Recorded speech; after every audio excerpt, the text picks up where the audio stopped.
Welcome to Unlock You with Dr. Shannan Crawford. And today we are starting a 3-part series with Dr. Grace Spencer, our newest clinical psychologist for Crawford Clinics. Her specialty area of research and clinical expertise is helping mothers in the full life cycle, from wanting to be pregnant, maybe navigating some infertility or miscarriage, adoption, abortion, becoming pregnant, and then navigating all the hormones, the adjustment, the nesting, and that first year of life of really all the crazy of hormones and life and partner and how to do the things. So she is our guest. Today we're covering that first period of wanting to be pregnant. So whether it's infertility or miscarriage, we want you to not feel silenced, but to know that there's real help, there's real research, clinical expertise that Dr. Grace is going to equip us on. So thank you for being here. Oh, it's such a huge pleasure to be here. Thank you so much for having me. I'm excited to share what I know and get some resources into some people's hands. Yes. And she is from Regent alumni, which is my alumni. Yeah. And so shout out, and Wheaton University. Right. So she is highly clinical trained. And I'm just so honored for you to be a part of our team. Thank you so much for having me. Absolutely. It's so much fun. Yeah. So I went to Wheaton College, got my PsyD there in 2019, and have been living the mom life since that time in many ways. So I have some very lived experience that's very personal. That is part of why I am so passionate about this subject area. Absolutely. And I originally started out working with the emerging adult population. Love them. There's so much hope for that generation. And as life continued, as life does for us, I began to learn some things along the way and realized there is actually a dearth of providers for this area, for treating women and for treating families who are either experiencing infertility or have experienced miscarriage, and anything really related to the whole perinatal mental health space. So that's part of why it's my passion area and one of the things that I like to really get into and support women and their families in. Yeah, and I love the testimonials of all the couples that have been helped by you. So thank you for even just being vulnerable and real as a working mom who's been in grad school, you've been seeing clients, and your own hormones, your own body, your own marriage, and holding space for all of that at the same time. Because some women are like, yeah, I want a baby, but is it realistic? Is now a good time? Do I have what it takes? Finances, relationship dynamics, how is it going to change my body? Absolutely. Am I going to be able to perform well at work? You know, there's a million questions. So where do you want to jump in and just kind of honoring and validating women with? Absolutely, yeah. You know what, let's do this. Because there are so many places that we could go with this, and because everybody's story is so unique, one of the things that's really common is miscarriage. 1 in 4 women will experience a miscarriage. And that's the stat that's often thrown out, and it might even be changing even now as we're speaking because of different health trends and so forth. But regardless, I think that one of the things that ends up happening for many women is you're told, hey, you can pursue your career, go for it, do everything that you want to do with your career, even put your eggs on ice or something like that. And then by the time that you decide to actually get around to doing it, something's maybe gone wrong, or maybe you haven't actually gotten partnered like you'd hoped that you would, and maybe you've aged so far along and everything. So there's those kinds of things that women are kind of trying to navigate and everything. But when it comes to miscarriage specifically, like I mentioned, that 1 in 4 number. So many women, if you have a sister, an aunt, you know, a family member, likely there's someone in your family or a close friend who has experienced this. Right, and it's such a unique kind of loss compared to a lot of other losses that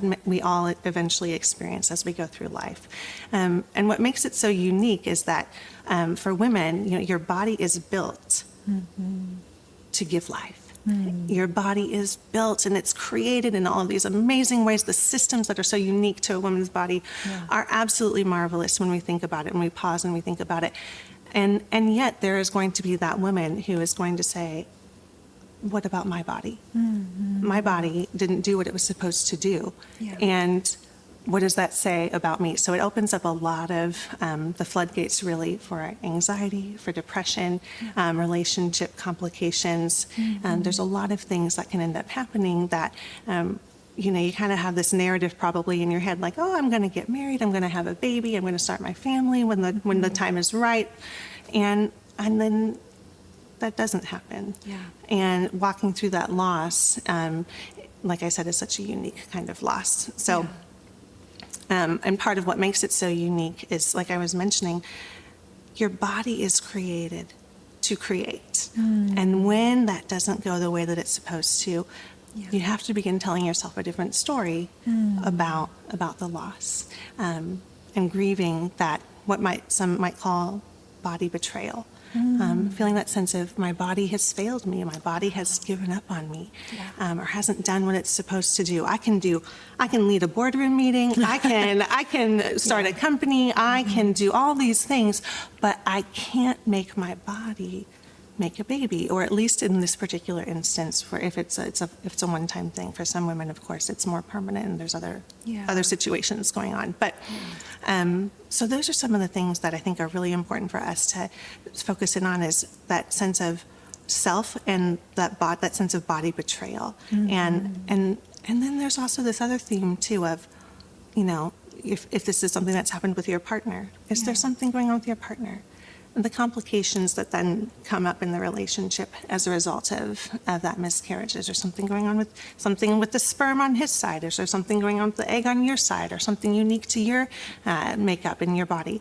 And working through those things together as a couple is a whole new set of dynamics that, when you first started out in your relationship, you probably didn't know that you were saying yes to way back when. So, so those are some of the things that I like to work with and help women do, and restore their relationships with their spouses, with their partners too, through that, and find new meaning eventually when the time is right. Right.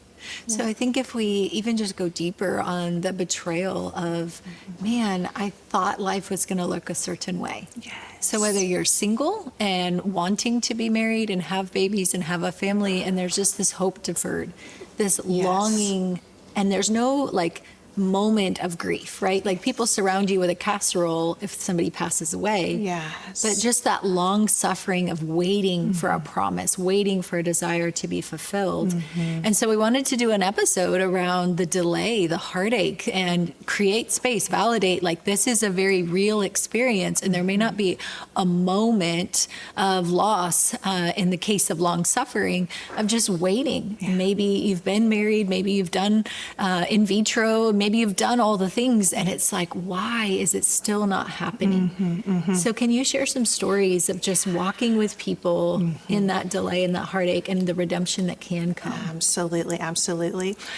So this story, and then I'll share, I'll kind of meld a couple of things together here. But you might be familiar with the term sunshine baby. This is a new term that I've come into awareness of recently. So if you don't know, sunshine baby is that first baby that you have that, hey, everything works out great. And you kind of even naively go through pregnancy, not realizing that, hey, things can go wrong. And so I remember working with one woman. Sunshine baby seemed like things were just fine, all was well. But then sadly, through the course of their experience in trying to conceive and have additional children, they had 5 miscarriages. Wow. One right after the other. Oh my gosh. And an incredible amount of loss. Yeah. 1 is shocking, 2 takes you to your knees, and then the subsequent ones after that. It's crumbling. It is absolutely crumbling. Yeah. It is crumbling. And so for this particular woman, there was a big question of what is wrong with me? What's wrong with my body? Why is my body failing me? And then this was also a crisis of faith for this particular woman as well. What does this say? Why would God give me 1 child, but then have all of these subsequent losses? What was that about? And so this is also, a real crisis of faith for many men and women. Yeah. So one of the things that can be really helpful, though, when we're in these moments of honoring the grief, being very real about the loss, one of the things that can be really, really important is in those moments of recognizing the grief, honoring it when it comes up. I think is one of the most important things that we can do. Right. In those moments, it can be very tempting to self-indulge in something, to, whether it's your chocolate, your wine, whatever it might be. When we honor the grief and we give it its space, we give it its moment, we're honoring the process, we're honoring ourselves, we're honoring body, we're honoring relationship, we're honoring relationship in all ways, and we're letting that thing come to the surface, and when we are willing to look at it and notice it and observe it, just like I'm kind of looking at my hand right now. I'm turning my hand for those who are listening to audio, and I'm just noticing it. When we allow ourselves to notice the grief and sit with it and be in it, that's actually part of the healing journey. Sitting with. The sitting with and the not running away from it. So helping people do that, right? It might be really helpful for some individuals who are experiencing this kind of grief, and they might be experiencing an onslaught of depressive symptoms, and some of the thoughts that come along with depression can be not only crumbling, but you just feel like you're already in the dirt in some ways for some women. And so one of the things I found to be really helpful, especially if you've got a history of loss that then also can turn into trauma, right, over time. If we pause in those moments when we're feeling overcome and overwhelmed, if we can just harness that little bit of strength and connect a little bit with true self and notice the true voice of who we really are in those moments, you might be surprised by the amount of strength that's actually inside of you, right? And so that was the story for this woman that I'm mentioning. She was surprised by the amount of strength that she actually had inside of her. She said, I still believe that this is going to happen. I'm going to continue forward. And one of the things that she found herself doing was stopping those negative thoughts by pausing, noticing when she was getting that cascade of negative thinking. Some people call them ants, the automatic negative thoughts. And noticing that that's not her true voice, that wasn't her set of values. And in those moments, shifting and looking at something that reminded her, just even really gently, of something that's really important to her, and looking at her pictures of her other child, noticing that, well, there's one. And if there's one, there can be two. And so she had that hope. She noticed that hope, and in those moments, that's what she would do. She would look at that picture. We'd have her look at that picture, and that would connect her with what was most important to her once again. Fast forward, this particular couple happens to have 2 additional children. So now they have 3? Now they have 3. Oh, So but that's not everybody's story. Absolutely. That's not everybody's story, but that is this woman's story, and she, in spite of the crisis of faith, she was really willing to continue forward and keep trying. And I remember speaking with her about this, and she said, I don't know. I don't really understand why I want to keep trying, but there's something in me that just says I can't give up. Now, that's not true for everybody, but for this woman, it really was. And so she was able to train her mind and able to reconnect with what was most important to her in those moments when she was really feeling that onslaught, to then move forward and hope. I love that. And one of our dear friends is Moms in the Making. And so if you're in a season of either hope deferred, of wanting a child, or going through miscarriage, they're an amazing community. So I have another episode with Caroline Harries, who is the founder.